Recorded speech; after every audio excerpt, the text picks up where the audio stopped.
আগামী অর্থবছরের জন্য 7,90,000 কোটি টাকার বাজেট ঘোষণা, ব্যয় কমিয়ে বাড়ানো হয়েছে রাজস্ব লক্ষ্যমাত্রা।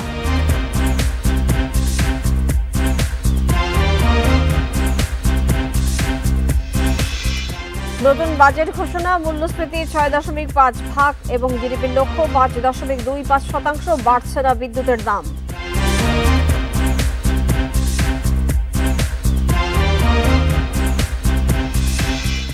বাড়ছে দেশি মোবাইল, এলপিজি সিলিন্ডার, সিগারেট, শিশু খাদ্যের দাম। কমছে ঔষধ, ইন্টারনেট এবং কম্পিউটারের মূল্য।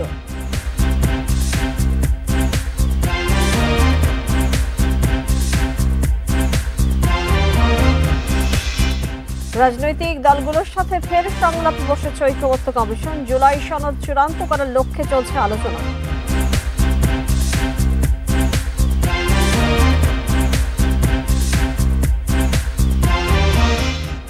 এবং মেজর সিনহা হত্যা মামলায় ওসি প্রদীপ লিয়াকতের মৃত্যুদণ্ড বহাল। 6 জনের যাবজ্জীবন, দ্রুত রায় কার্যকরের দাবি।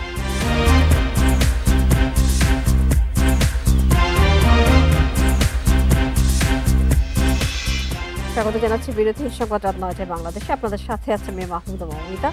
শুরুতেই শিরোনাম শুনছিলেন, এবারে চলে যাচ্ছে পুরো খবরে। আর শুরুতে থাকছে বাজেট নিয়ে বিশেষ প্রতিবেদন।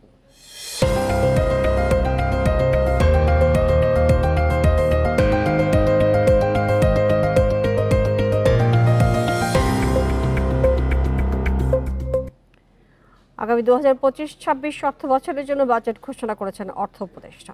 অন্তর্বর্তী সরকারের প্রথম বাজেটের আকার 7,000 কোটি টাকা কমিয়ে ধরা হয়েছে প্রায় 7,90,000 কোটি টাকা। ঘোষিত বাজেটে ব্যয় কমিয়ে বাড়ানো হয়েছে রাজস্ব আয়ের লক্ষ্যমাত্রা। এই সকল সুপারিশসমূহ ব্যবসা বাণিজ্য সহজ করা, নতুন কর্মসংস্থান সৃষ্টি, অর্থনৈতিক স্থিতিশীলতা এবং মূল্যস্ফীতি নিয়ন্ত্রণকে প্রাধান্য দিয়ে বাজেট ঘোষণা করলেন অন্তর্বর্তী সরকারের অর্থ উপদেষ্টা। নতুন বাজেটের আকার ধরা হয়েছে 7,90,000 কোটি টাকা। কর্মপরিকল্পনা গ্রহণ করে বরাবরের মতো বাজেটে রাজস্ব আয়ের লক্ষ্যমাত্রা বাড়িয়ে 5,64,000 কোটি টাকা করা হয়েছে। এর মধ্যে এনবিআর আদায় করবে 4,99,000 কোটি টাকা। সবচেয়ে বেশি আদায় হবে মূসক থেকে 1,88,000 কোটি টাকা। মূল্যস্ফীতির চাপে ব্যয় সামলাতে হিমশিম খাওয়া মানুষকে স্বস্তি দিতে বাজেটে মূল্যস্ফীতির লক্ষ্য ধরা হয়েছে 6.5%। মূল্যস্ফীতির নিম্নমুখী ধারা অব্যাহত রাখার ক্ষেত্রে বৈদেশিক মুদ্রার বিপরীতে টাকার বিনিময় হার স্থিতিশীল থাকা একটি জরুরি। তবে নিশ্চিত করতে হলে বৈদেশিক মুদ্রার রিজার্ভ স্থিতিশীল থাকাটা অত্যাবশ্যক। প্রবাসের প্রবৃদ্ধি আশাব্যঞ্জক হওয়ায় এবং রপ্তানিতে স্থিতিশীল থাকায় বৈদেশিক মুদ্রার রিজার্ভ এপ্রিল মাসে বৃদ্ধি পেয়ে 27.4 বিলিয়ন মার্কিন ডলারে উন্নীত হয়েছে। বাজেট ঘাটতির পরিমাণ জিডিপির 4%-এর নিচে থাকছে। ঘাটতি দাঁড়াবে 2,26,000 কোটি টাকায়, যা জিডিপির 3.6%। জিডিপি প্রবৃদ্ধির লক্ষ্য ধরা হয়েছে 5.25%। বার্ষিক উন্নয়ন কর্মসূচি এডিপির বরাদ্দ 2,30,000 কোটি টাকা ধরা হয়েছে।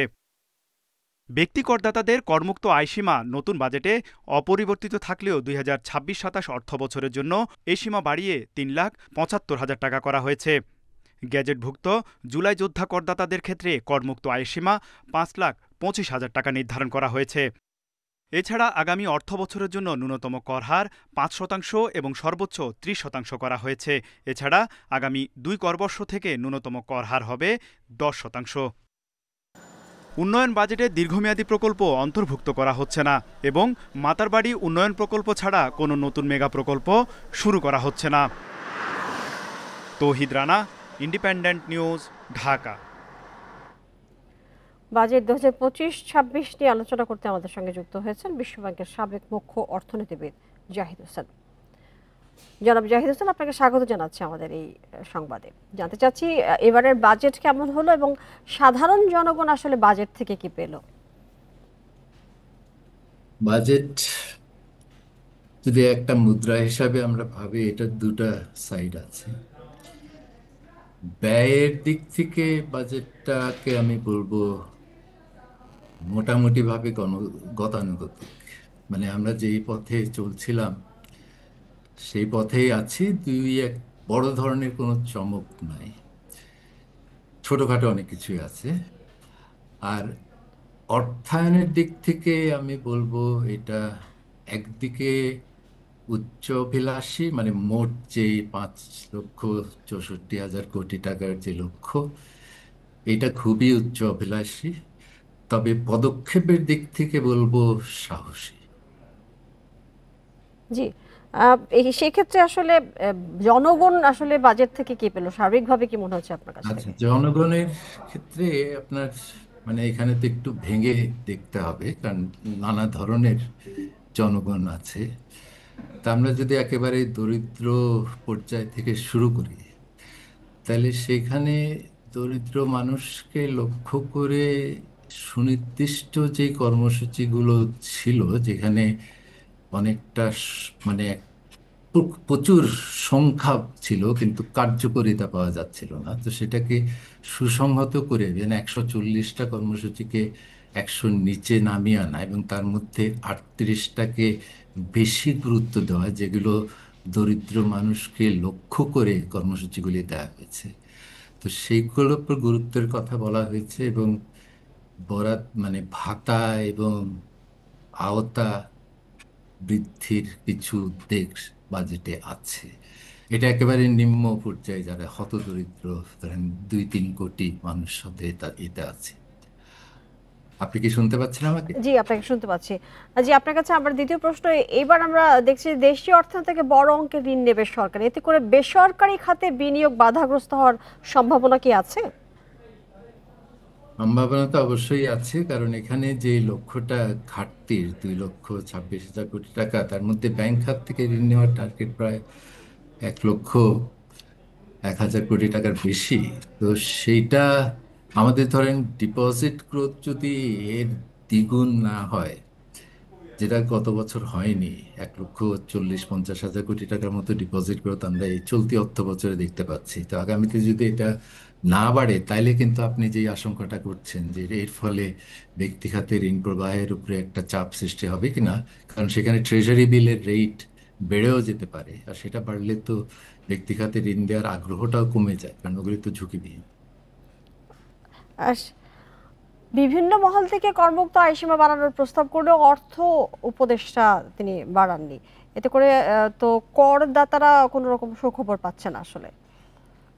না, একটা তো হলো যে আগামী অর্থ বছরে আপনি যখন নিয়ে দেবেন, এটার তো 3,75,000-এ ওঠানো হয়েছে, 3,50,000 যেটা ছিল, তো সেইটা তো বাড়ানো হয়েছে। সেই ক্ষেত্রে মানে যারা করদাতা তাদের জন্য তো কোনো সুখবর আসলে থাকছে না। করদাতাদের ক্ষেত্রে যেমন ধরেন ফার্স্ট টাইম যারা রিটার্ন ফাইল করবে, সেখানে যে একটা মিনিমাম ট্যাক্স দিতে হতো, সেটা কিন্তু কমানো হয়েছে। কাজে এখানে নতুন করদাতা যোগ করার জন্য ইনসেনটিভটা একটু বাড়ানো হয়েছে। তবে আপনি পার্সোনাল ইনকাম ট্যাক্সে যদি এই যে রেটের কাঠামোতে যে সংস্কারটা করা হয়েছে, যে 3,50,000-কে 3,75,000 উঠানো হলো, তারপরের 3,00,000-এ আগে যেখানে 5%-এর মতো ছিল, ওটা এখন 10% করা হয়েছে। জি, আবার একেবারে সর্বোচ্চ পর্যায়ে 30 যেটা চার্জ করা হয়, ওইটার স্তরটা নামানো হয়েছে। জি।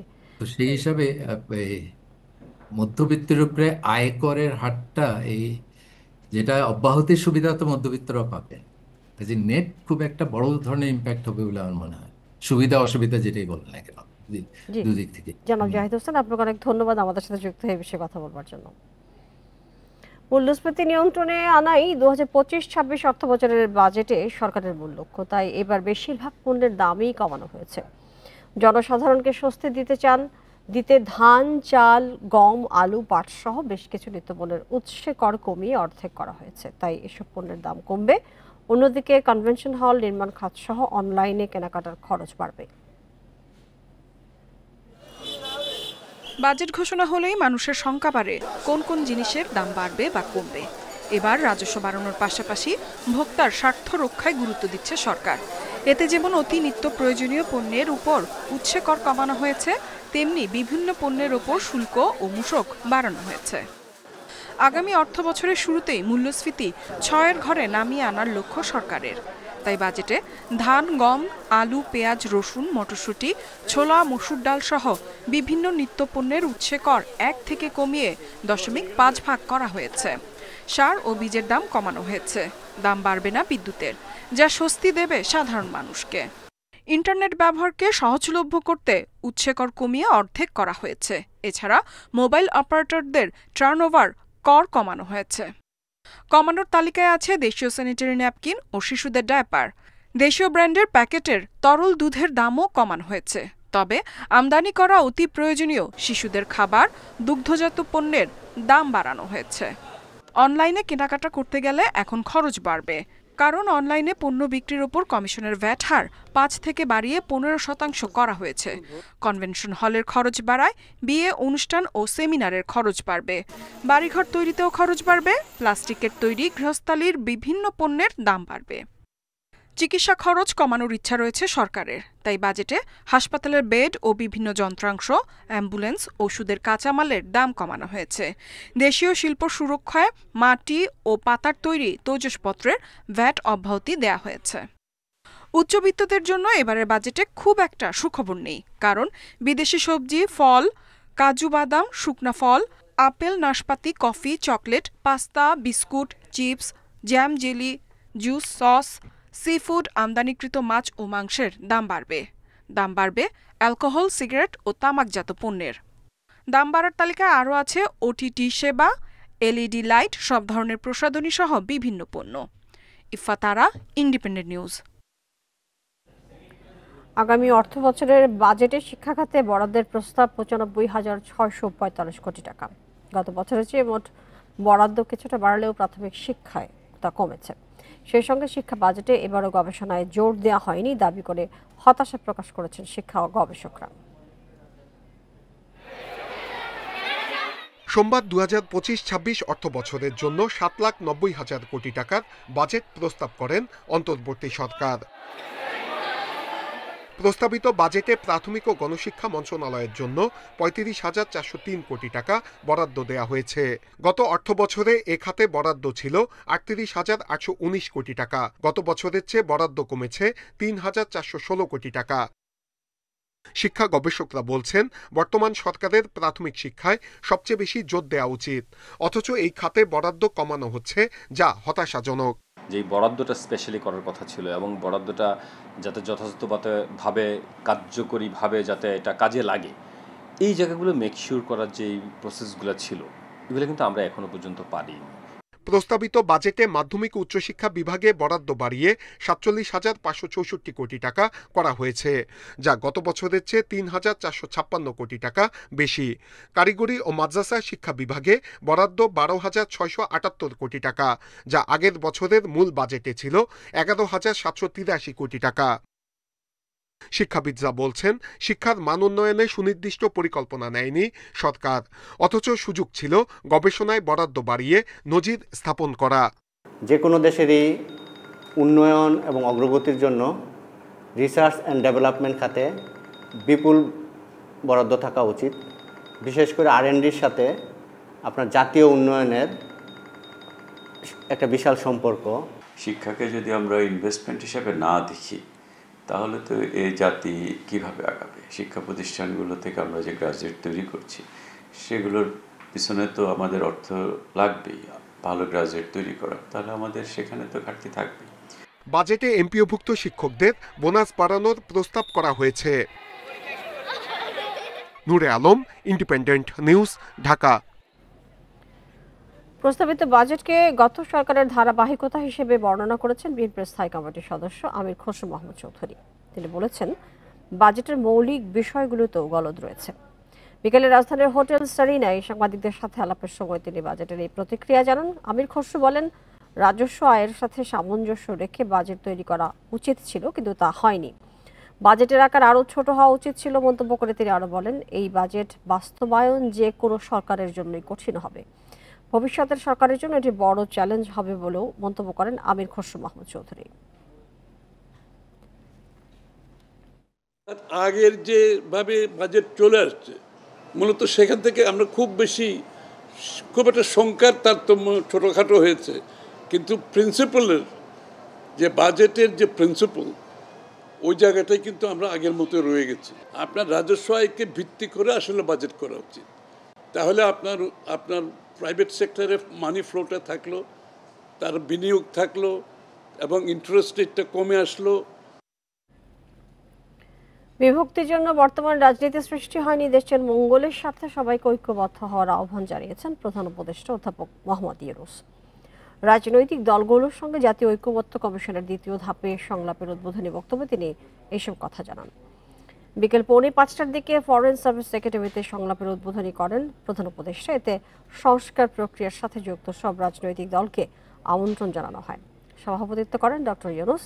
সংলাপে জাতীয় সংসদ নির্বাচন ও জুলাই সনদ ঘোষণার চূড়ান্ত পর্যায়ে পৌঁছতে নানা বিষয়ে আলোচনা হয়। পরে প্রধান উপদেষ্টা জানান, এই ঐক্যমত্যের আলোচনা ভবিষ্যতের এজেন্ডা হিসেবে জাতির কাছে তুলে ধরা হবে এবং বাস্তবায়ন করা হবে। দ্বিতীয় ধাপের সংলাপ চলমান থাকবে বলে উল্লেখ করেন ডক্টর ইউনূস। প্রধান উপদেষ্টা নেতৃত্বাধীন জাতীয় ঐক্যমত্য কমিশনের সাথে রাজনৈতিক দলগুলোর প্রথম দফার আলোচনা শেষ হয় 19 মে।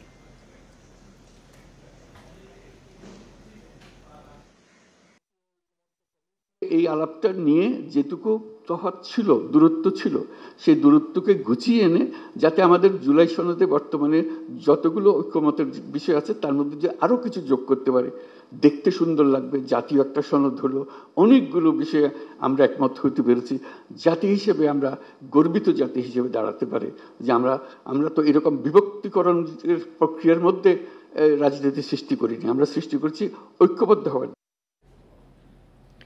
একটা অবাধ সুষ্ঠু নির্বাচনের জন্যই দেশবাসী গত 15-16 বছর ধরে ফ্যাসিস্ট হাসিনার বিরুদ্ধে যুদ্ধ করেছে, অথচ এখন সেই নির্বাচন দিতেই অন্তর্বর্তী সরকার গড়িমসি করছে বলে অভিযোগ করেছেন বিএনপি নেতা রুহুল কবির রিজভী।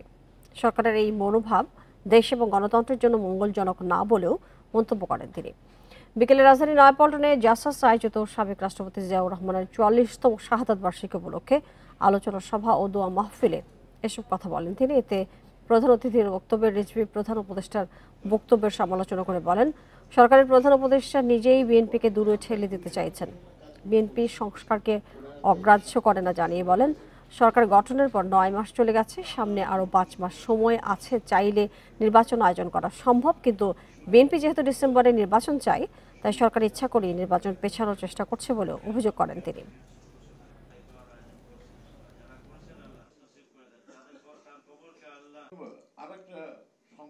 বিএনপি তো বলেছে যে প্রয়োজনীয় সংস্কার সম্পন্ন করে আপনার নির্বাচন দিন ডিসেম্বরের মধ্যে। এর মধ্যে তো 10 মাস চলে গেছে, ডিসেম্বর আসতে প্রায় এখনো আরো প্রায় 7-8 মাস বাকি আছে। এর মধ্যে এটা কি একটা লম্বা সময় নয়? কিন্তু এই জেদ কেন? যেহেতু বিএনপি বলেছে ডিসেম্বর, অতএব এটাকে আরো পিছনে নিয়ে যেতে হবে। বহুল আলোচিত অবসরপ্রাপ্ত মেজর সিনহা হত্যায় ওসি প্রদীপ ও পরিদর্শক লিয়াকতের মৃত্যুদণ্ড বহাল রেখেছে হাইকোর্ট। বিচারিক আদালতে দেয়া 6 আসামির যাবজ্জীবনও বহাল রাখা হয়েছে। রায়ে সন্তোষ জানিয়েছে সিনহার পরিবার এবং রাষ্ট্রপক্ষ। তবে পুলিশ এবং র্যাবের তৎকালীন শীর্ষ কর্মকর্তাদের চাপে কক্সবাজারের এসপি মাসুদ সহ কয়েকজন ধরাছোঁয়ার বাইরে, এমন অভিযোগ বাদীর। কক্সবাজারের শামলাপুর চেকপোস্টে অবসরপ্রাপ্ত মেজর সিনহা মোহাম্মদ রাশেদ খানকে হত্যার ঘটনা নাড়া দেয় সারা দেশে। পুলিশের গুলিতে এই চৌকস সাবেক সেনা কর্মকর্তার মৃত্যুতে প্রশাসন সহ সারা দেশে শুরু হয় তোলপাড়। 2020 সালের 31 জুলাই রাতে কক্সবাজার টেকনাফ মেরিন ড্রাইভ সড়কের শামলাপুর চেকপোস্টে থামানো হয় অবসরপ্রাপ্ত মেজর সিনহা মোহাম্মদ রাশেদ খানের গাড়ি। দুহাত উঁচু করে গাড়ি থেকে নামলেও নিরস্ত্র সিনহাকে পরিকল্পিতভাবে গুলি করে হত্যা করে পুলিশ সদস্যরা। হত্যার ঘটনা ধামাচাপা দিতে তোলা হয় মাদক বহনের অভিযোগও। তবে তদন্ত ও বিচার শেষে টেকনাফের তৎকালীন ওসি প্রদীপ ও পরিদর্শক লিয়াকতের মৃত্যুদণ্ড এবং আরও 6 আসামির যাবজ্জীবন সাজা দেয় কক্সবাজার আদালত। মামলায় ডেথ রেফারেন্স ও আপিলের শুনানি শেষে সোমবার বিচারিক আদালতের রায় অপরিবর্তিত রাখে বিচারপতি মোহাম্মদ মুস্তাফিজুর রহমান ও বিচারপতি মোহাম্মদ সগির হোসেনের হাইকোর্ট বেঞ্চ। তাকে 2টি গুলি করা হয়েছে, একটু এগিয়ে যে আরো 2টি গুলি করা হয়েছে, সেখানেই থেমে থাকে। লিয়াকত তার নিথর দেহে পা দিয়ে আঘাত করেছে। প্রদীপ এসে তার নলির উপরে বুটের আঘাতে মৃত্যু নিশ্চিত করেছে। বিচারের পরবর্তী ধাপগুলো দ্রুত শেষ করে রায় কার্যকর চান মামলার বাদী ও নিহত সিনহার বড় বোন। তবে কক্সবাজারের তৎকালীন এসপি এবিএম মাসুদ হোসেন ধরাছোঁয়ার বাইরে থাকায় আক্ষেপ জানান তিনি। এসপি মাসুদ সাহেব ছিলেন কক্সবাজারের, উনি প্রত্যক্ষ হোক বা পরোক্ষ হোক অবশ্যই ওনার ইনভলভমেন্ট ছিল। তো আসলে ওনাকে যে আমরা কোনোভাবেই আনতে পারিনি এই জায়গাটায়, মানে বিচারের আওতায়, সেই জায়গাটায় কিন্তু একটা অসন্তুষ্টি রয়েছে আমাদের। আইনি প্রক্রিয়া দ্রুত নিষ্পত্তি করতে আপিল বিভাগেও মামলাটি দ্রুত শুনানির উদ্যোগ নেবে রাষ্ট্রপক্ষ, জানিয়েছেন attorney general. Zahidul Bashar, Independent news, Dhaka. এবার থাকছে কোরবানির পশুর হাটের খবর।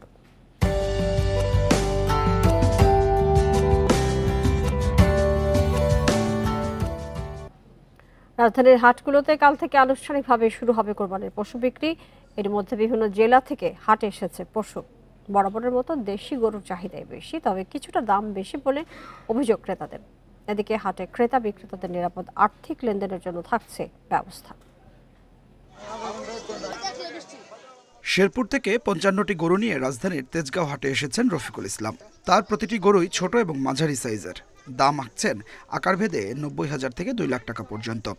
ছোট মাঝারি গরুর সুবিধা একটাই, মানে ছোটোখাটো পরিবার যারা আছে তারা সবাই নিতে পারে, কিনতে পারে, মানে সাধ্যের ভিতরে হয়।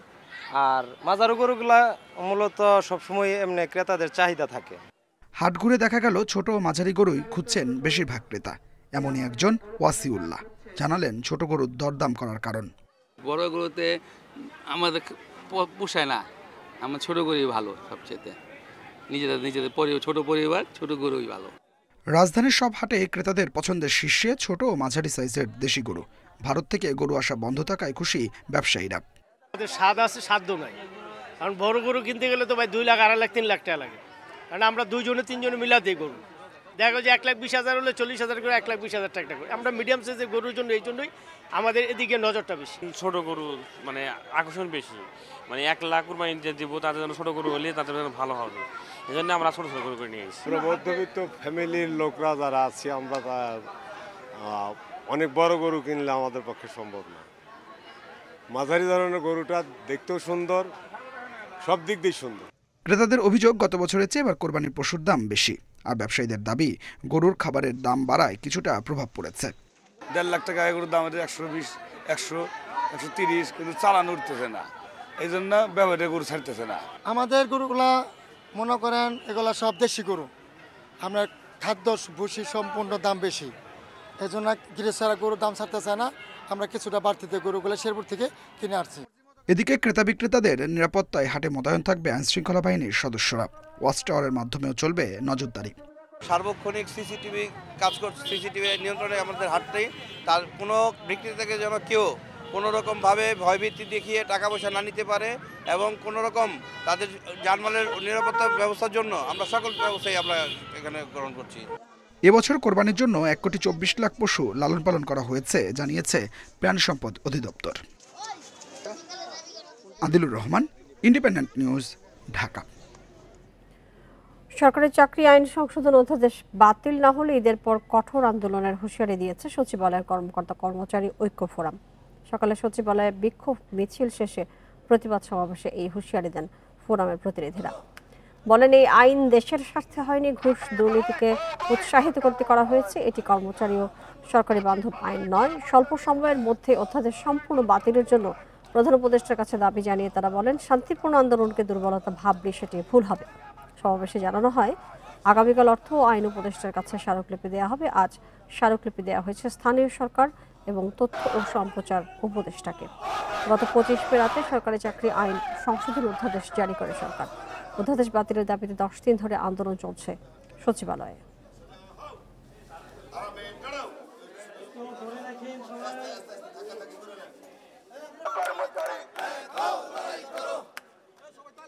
অনতিবিলম্বে এই সচিবালয়ের কালো অধ্যাদেশ দ্রুত বাতিল করার জন্য ঘোষণা আসুক।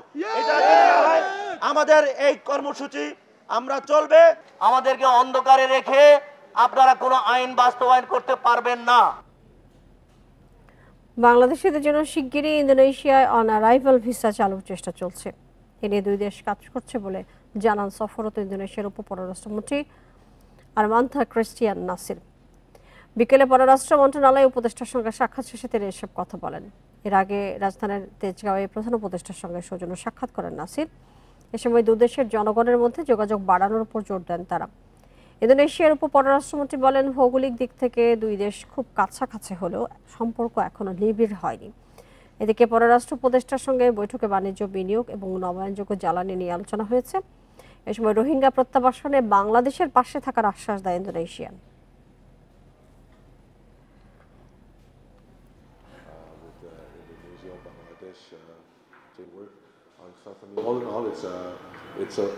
করোনার পর থেকে ইন্দোনেশিয়ায় বাংলাদেশিদের জন্য অন অ্যারাইভাল ভিসা স্থগিত রয়েছে। এটি আবারও চালুর বিষয়টি আমরা পর্যালোচনা করছি।